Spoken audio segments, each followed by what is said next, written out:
शिक्षण महर्षी डॉक्टर पंजाबराव उपाख्य भाऊसाहेब देशमुख यांनी कृषी क्षेत्रात आमूलाग्र सुधारणा केली. तसेच विदर्भातील श्री शिवाजी शिक्षण संस्थेमुळे समाजातील तळागाळातील नागरिकांपर्यंत त्यांनी शिक्षणाची ज्ञानगंगा पोहोचविली. त्यांच्या कार्याचा उचित सन्मान म्हणून त्यांना भारतरत्न बहाल व्हावे यासाठी पाठपुरावा करणार असल्याची ग्वाही पालकमंत्री चंद्रशेखर बावनकुळे यांनी दिली. शिक्षण महर्षी डॉक्टर पंजाबराव उपाख्य भाऊसाहेब देशमुख यांच्या 60व्या पुण्यतिथी निमित्त डॉक्टर पंजाबराव उपाख्य भाऊसाहेब देशमुख स्मृती वैद्यकीय महाविद्यालय परिसरातील छत्रपती श्री शिवाजी महाराज सभागृहात आयोजित कार्यक्रमात पालकमंत्री बावनकुळे बोलत होते. यावेळी राज्यमंत्री डॉक्टर पंकज भोयर, खासदार अनिल बोंडे, खासदार बळवंत वानखडे, आमदार सुलभा खोडके, आमदार प्रवीण तायडे, श्री शिवाजी शिक्षण संस्था अध्यक्ष हर्षवर्धन देशमुख, प्रवीण पोटे, सचिव प्राचार्य doctor V Thackeray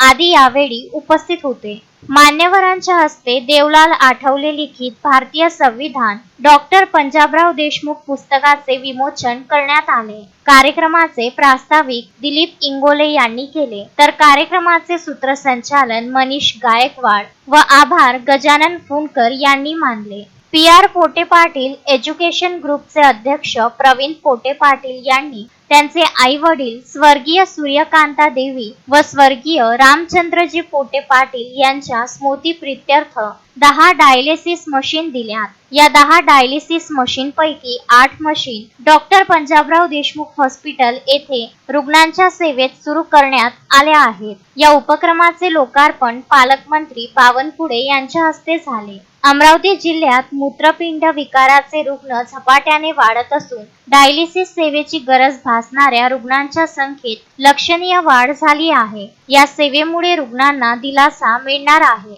doctor Panjabrao Deshmukh हॉस्पिटलमध्ये या सेवेसाठी स्वतंत्र वार्ड तयार करण्यात आला आहे. Vidarbha news bureau, Amravati.